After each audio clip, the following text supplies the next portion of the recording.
Voy a grabar. Bueno, para ayudarme hice una presentación porque si no yo también me iba a perder del mensaje concreto eh, que les quería compartir hoy. A ver, ahí está. Bien, ¿ven? Sí, perfecto. Bueno, este pasaje que nos encontramos en la carta a los Corintios, la segunda carta a los Corintios, es precisamente la segunda lectura del miércoles de ceniza. Ahora es tiempo favorable, ahora es el día de la salvación, ¿no? Este ahora es muy litúrgico. En la liturgia vamos a encontrar el odie, ¿no? El hoy constantemente, especialmente en los periodos litúrgicos fuertes, ¿no? Sabemos que estamos ingresando en un periodo litúrgico muy fuerte que es la cuaresma, pero la cuaresma es un tiempo de preparación, de preparación. Por lo tanto, ¿cuál es el horizonte de la cuaresma? ¿Quién me puede decir? ¿Para qué nos estamos preparando? O sea, pues para la muerte y resurrección de nuestro Señor, Bien, para la Pascua, para la para la Pascua, Pascua, sí. ¿no? Entonces nos estamos preparando, que dura 40 días, para acoger la Pascua. Entonces, vamos a partir del marco grande eclesial en el que nos encontramos, que es el jubileo, ¿no? Porque esta es una cuaresma del todo singular, es una cuaresma que, que aparece o que vamos a atravesar en medio de un año jubilar. Entonces, vámonos al contexto eclesial en el que nos encontramos, que es el jubileo. ¿Cuáles son los orígenes del jubileo? Esto todos como estudiantes bíblicos deberían saber perfectamente que esto se encuentra normado en el libro del Levítico, que es donde está toda la ley bien detallada de los hebreos, ¿no? En el Pentateuco. En el libro del Levítico nos encontramos que Dios les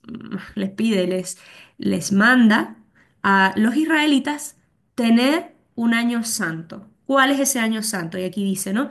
Declararéis santo en Levítico 25:10.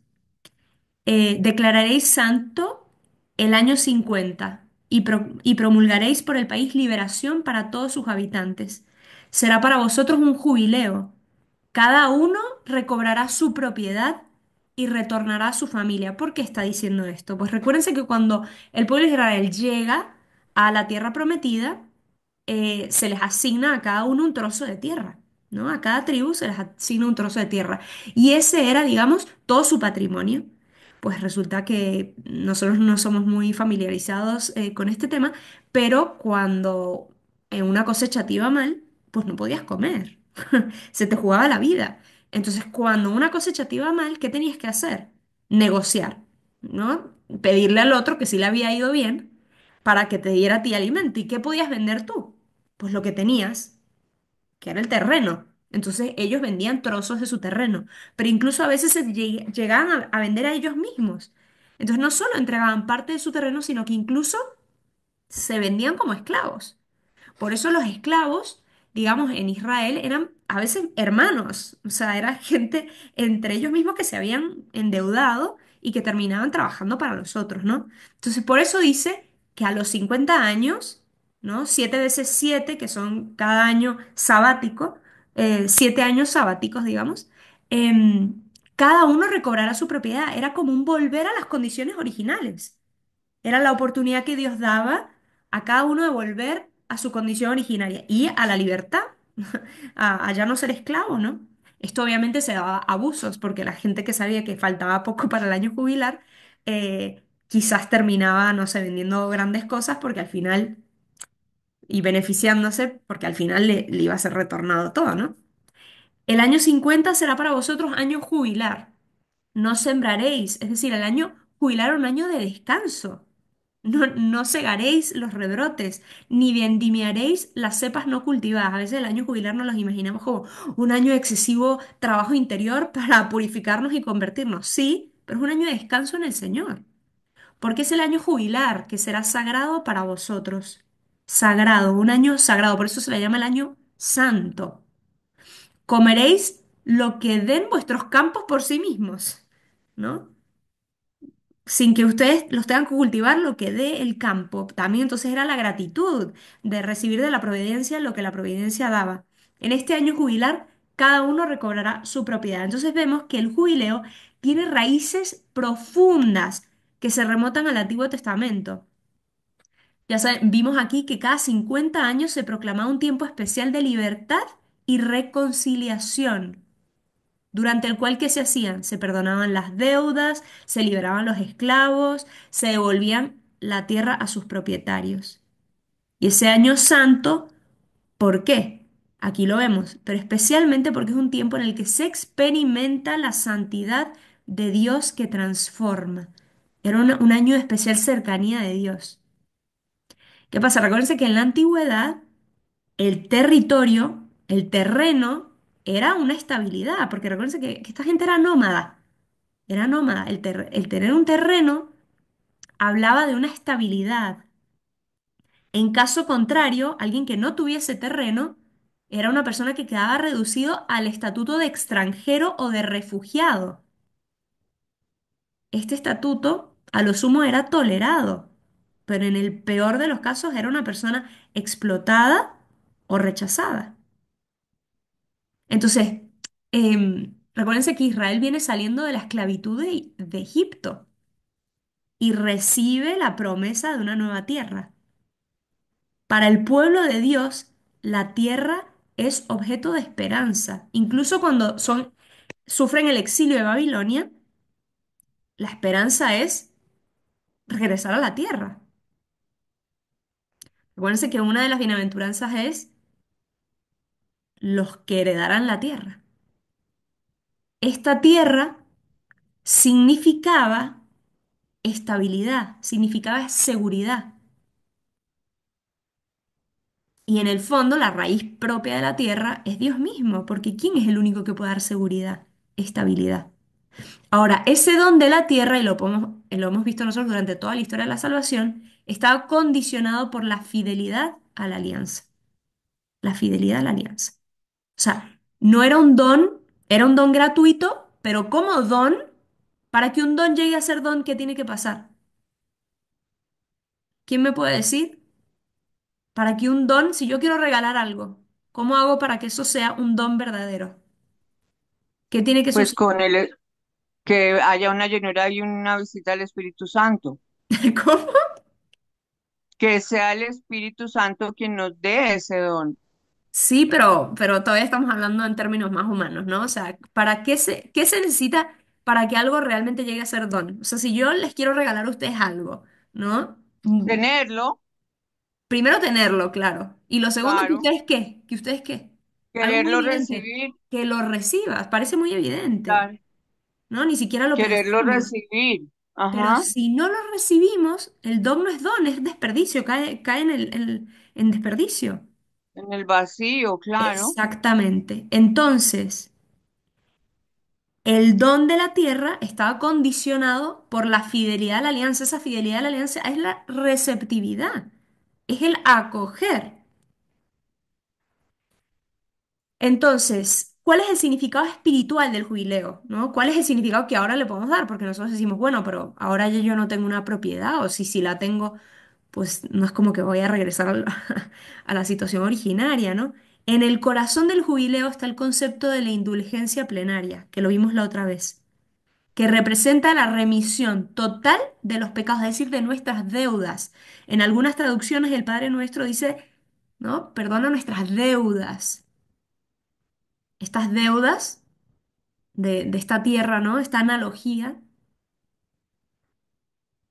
Entonces, en el centro del jubileo está esta remisión de todos nuestros pecados, pero también es un tiempo que sirve como una invitación especial a la conversión y a la reconciliación con Dios y con los demás. Todos estamos llamados durante este año a renovar nuestra fe, a profundizar en nuestra vida de oración y a realizar actos de fe hacia los más necesitados. Por lo tanto, en el fondo, el jubileo es un nuevo comenzar, la posibilidad para todos de volver a partir desde Dios, a volver a comenzar desde Dios. Por eso, con el jubileo se comienza una nueva etapa. una nueva vida. Eso es a lo que se nos invita este año. Volver a comenzar, recibir la tierra como la primera vez. Y la pregunta es, y entonces claro, esto aquí hay un relieve enorme en la cuaresma, porque esto de hecho es cada cuaresma. Pero una cuaresma en el año jubilar, digamos que es como el resaltado del resaltado, es cuando pones negrita, subrayado y en cursiva, ¿no? Como para que se note que es algo, ¿no? Y en resaltador.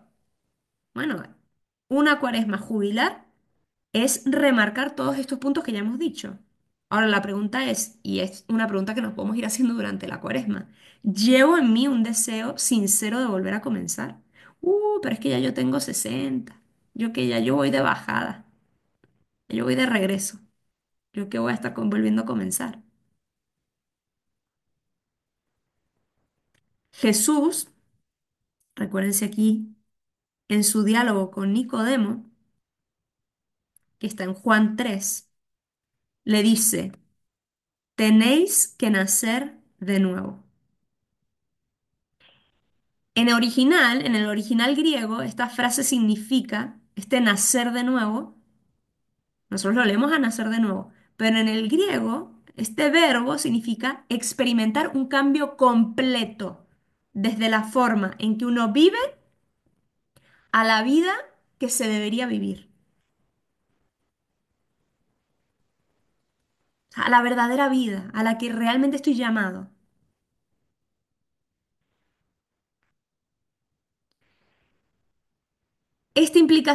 ¿Cuál es la implicación? Retornar a un estado o relación previa, experimentar un nuevo nacimiento. También este verbo nacer de nuevo se puede entender como nacer desde lo alto, nacer desde Dios. Este nacer de nuevo, o sea, es decir, experimentar este cambio completo, también quiere decir nacer desde Dios, desde la mentalidad de Dios, desde lo que Dios quiere para mí.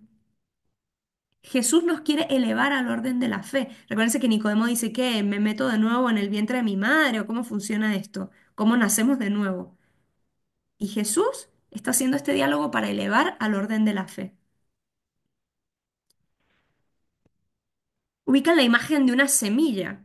En una semilla pequeñita está contenido todo. En el inicio está contenido todo, está toda la potencialidad del árbol que ha de crecer y que ha de salir de esa pequeña semilla.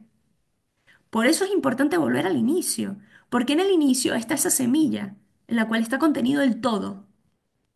Si se fijan, en todos los evangelios hay un deseo constante de empezar siempre remitiendo al origen. Luego lo pueden ir a revisar, ¿no?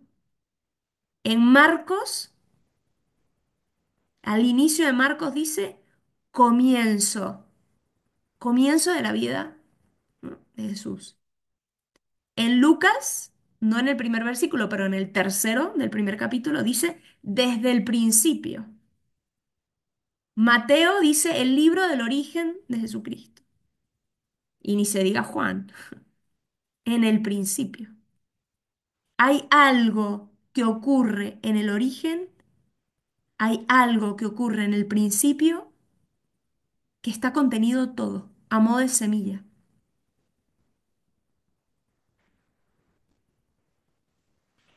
Entonces, la pregunta sería, bueno, pero Mari, ¿a qué condición originaria tenemos que volver? ¿Cuál es la condición originaria a la que tenemos que volver? Pues la condición originaria a la que tenemos que volver es a la iniciación cristiana. Cuando yo digo iniciación cristiana, ¿qué entendemos? ¿Quién me puede decir?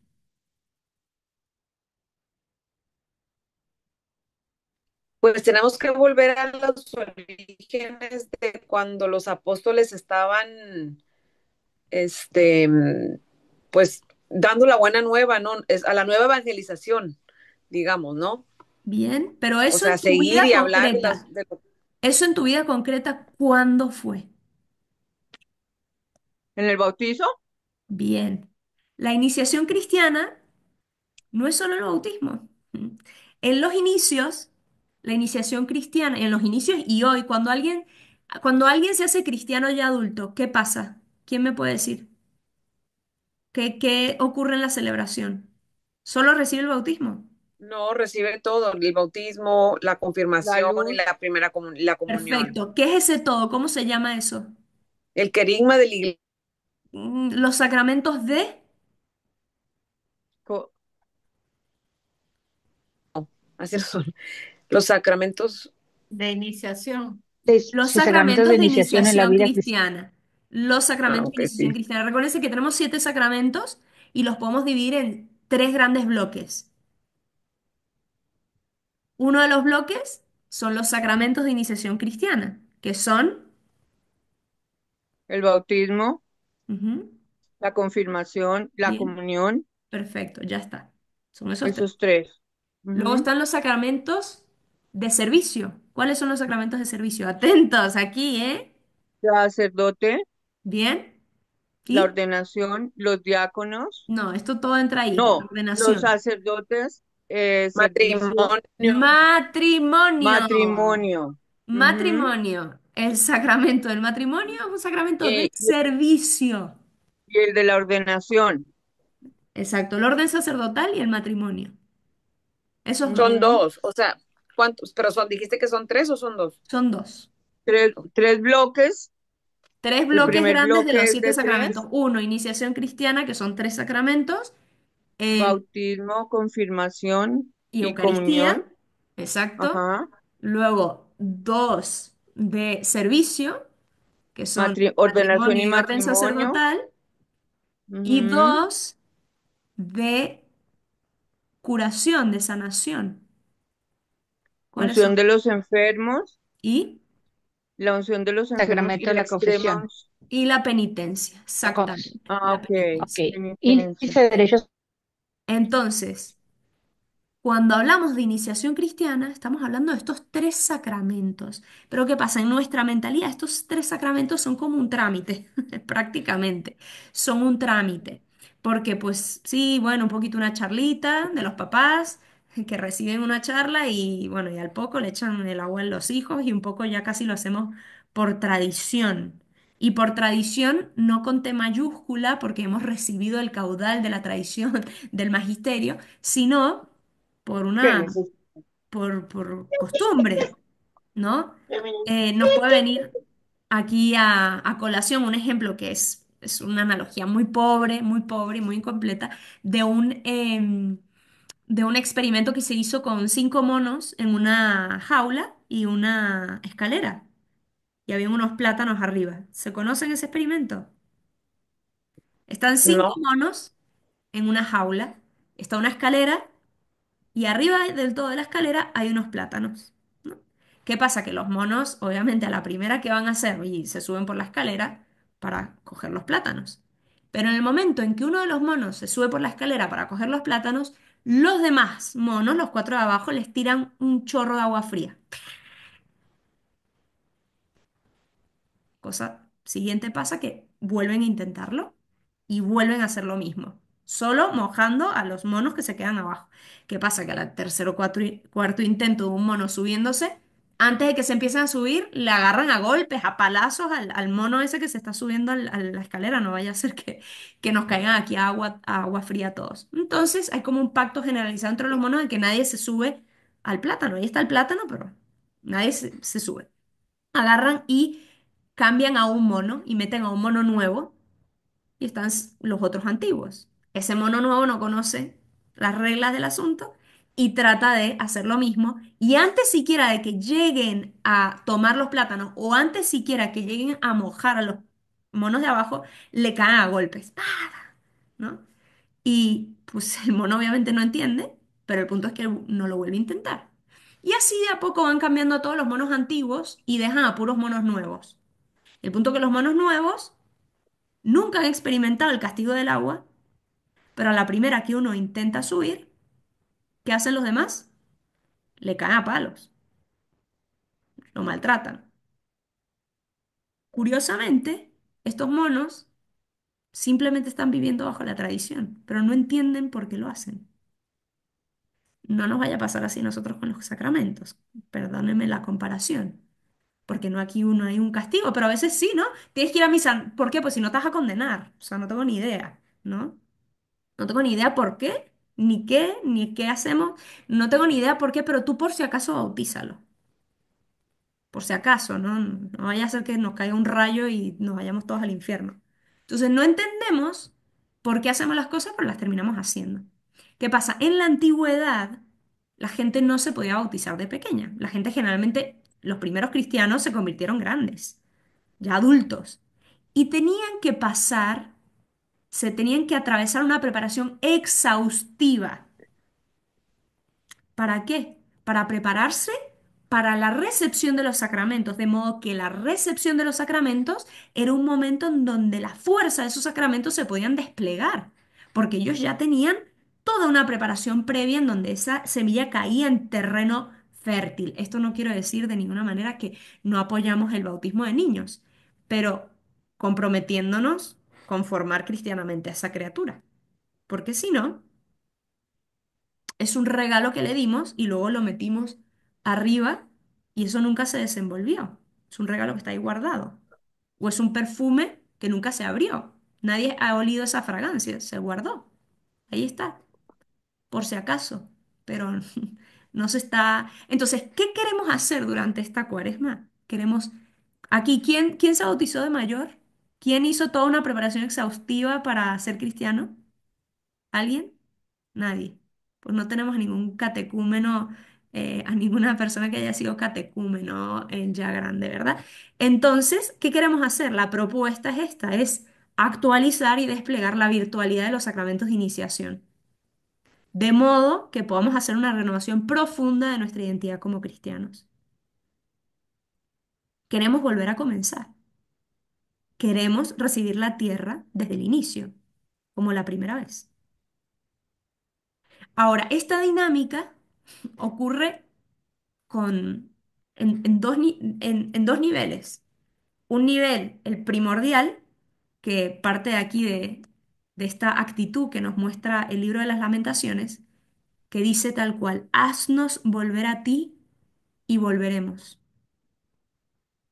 ¿Quién tiene el protagonismo en esta vuelta?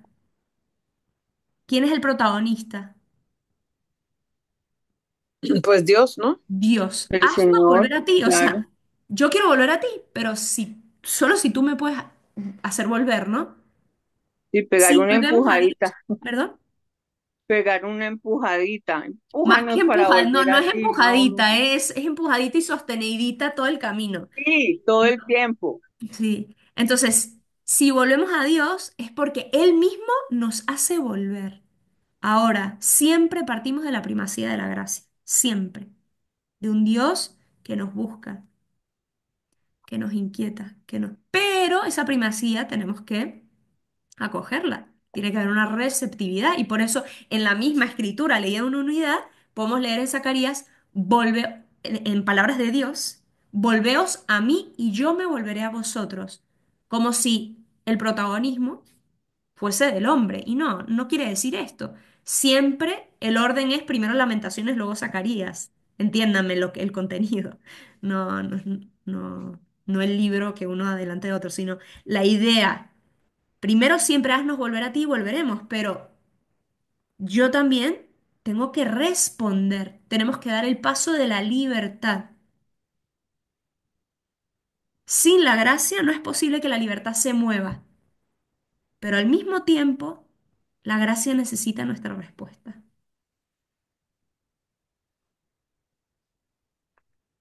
Ahora, nuestra tarea es ardua. ¿Por qué? Porque podemos decir, ah, bueno, me voy a ir a un sitio en donde hagan unas liturgias así bien preparadas y entonces esto me ayude, ¿no? A vivirlo más fuerte y más intenso y donde se cante más y donde hayan, no sé, misas de sanación, ¿no? Es que la gran tarea no es cambiar la liturgia o hacer cosas novedosas, es transformarnos en personas capaces de hacer memoria y capaces de celebrar, capaces de alabar y de contemplar, capaces de abrirnos al misterio, capaces de dejarnos arrancar de la realidad inmediata, de ese impacto que genera en mí la realidad inmediata ¿no? Las luces, el comercio, los descuentos, la comida, ¿no? Todo lo que tenemos frente que es obvio que nos despierta los sentidos. Y ser capaces de leer más allá de lo que se ve. Es descubrir el misterio de Dios, ahí escondido en lo cotidiano de mi vida. Entonces no tiene mucho sentido fabricar nuevas liturgias, ay, hacer más interesante el bautismo y como que y poner canciones, ¿no? Sino porque al final una nueva liturgia para un hombre viejo y ciego ante el misterio, tenemos más bien, no podemos buscar productos y gustos, sino aprender a trascender nuestros sentidos y apetitos. Entonces, tenemos que crecer en nuestra capacidad de celebrar. Les pongo un ejemplo, ¿no? De esta verdadera conversión del corazón que nos lleva a un movimiento serio de evangelización. Resulta que en tierras de misión, creo que esto fue en Asia, los nuevos convertidos al catolicismo, la gente que se acaba de convertir ya adulta, siempre tenían vivos deseos de llevar la palabra de Dios a otros lugares, de compartirla. ¿No? Eh, y en sitios en donde estaba la opresión comunista o que no les permitían vivir públicamente su fe, pues esto tenía que, tenían ellos que recurrir a, pues a estrategias creativas. Y bajo el régimen comunista en Vietnam, esto lo cuenta, me parece que es Van Tuan, en uno de sus libros, el cardenal Van Tuan, que si no han leído algo de él, se los recomiendo vivamente. Un libro muy accesible es el de los 5 panes y 2 peces, que es cortito y sencillo de leer. ¿Qué pasa? Que para burlar, ellos no se podían movilizar de una ciudad a otro. Em, Rige el domicilio obligatorio. Entonces, de hecho, se debe denunciar a quien salga y entre del poblado, aunque sea por un día.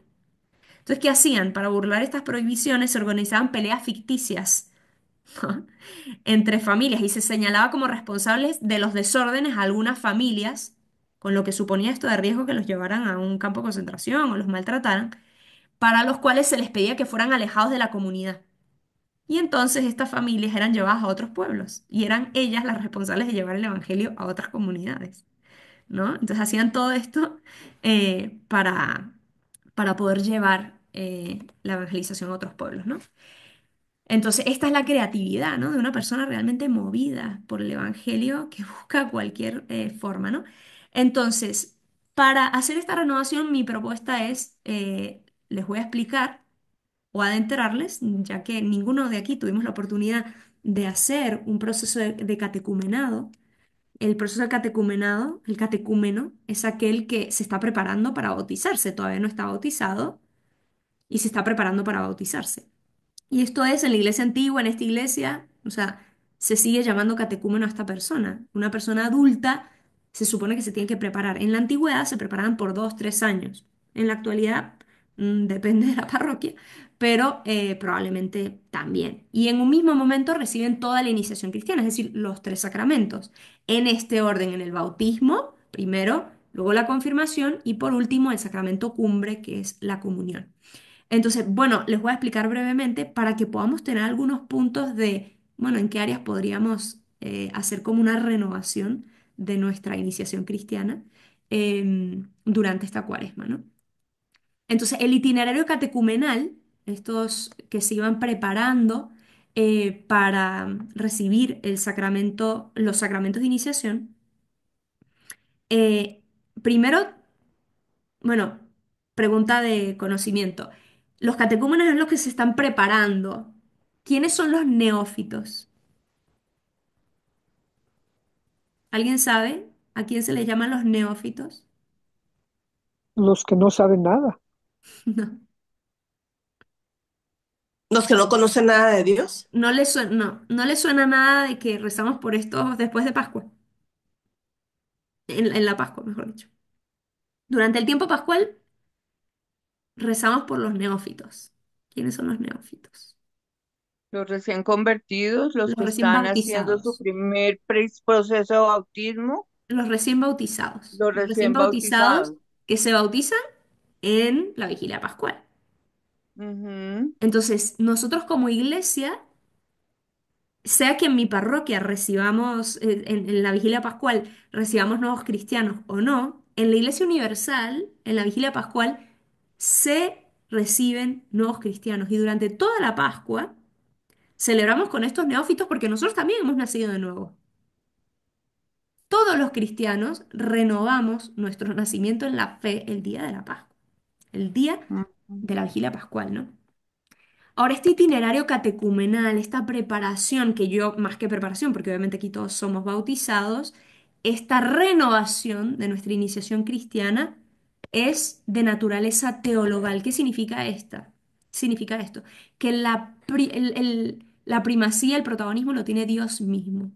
Es Dios quien nos hace iniciar o que nos renueva en este caso a nosotros. Ahora, recuérdense, en la antigüedad muchísimas sociedades tenían rituales iniciáticos y hasta la fecha, si tú te entras en la universidad hay como unos rituales iniciáticos, siempre tenemos como rituales iniciáticos. Me metí en nuevas clases de Pilates y me hicieron una bienvenida, me metí en nuevas clases de tal y me hicieron una bienvenida, ¿no? Hay como especie de rituales iniciáticos, está el que se casa, entonces le hacen un ritual de bienvenida a la familia, ¿no? Eh, en muchísimas sociedades hay rituales, es algo propio de lo antropológico del hombre. Ahora, en el caso del cristianismo es totalmente distinto, porque nosotros no somos los que nos iniciamos, sino que somos iniciados. Tiene un carácter pasivo, pasivo en el sentido que lo padecemos, en que nosotros lo recibimos. En la persona que va iniciando, tiene que ocurrir algo que no está en sus manos.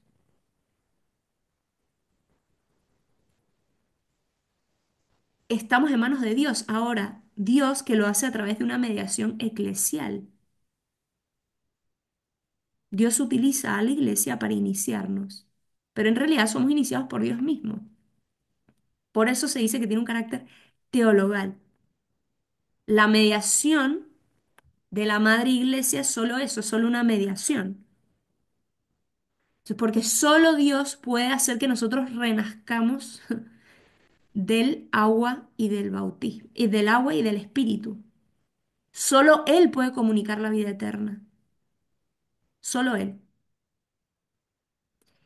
Esta participación en la naturaleza divina, que de hecho es lo que ocurre cuando somos bautizados, es que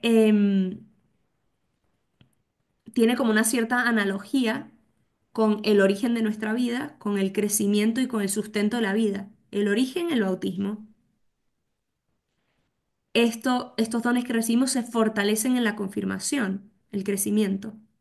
Y somos alimentados, el sustento, a través de la Eucaristía, ¿no? Ahora bien, este itinerario es algo, es un proceso, es un proceso. Y en la iglesia, en la antigüedad y hoy, esto nos puede sorprender porque va a decir, pero yo nunca he escuchado de esto, al menos que hayan acompañado a alguien en un proceso de catecúmeno, probablemente no han escuchado de esto. Entonces, pero esto es lo que se hace. Y de hecho se hace también con un niño y a veces lo estamos haciendo en el bautismo y no nos enteramos.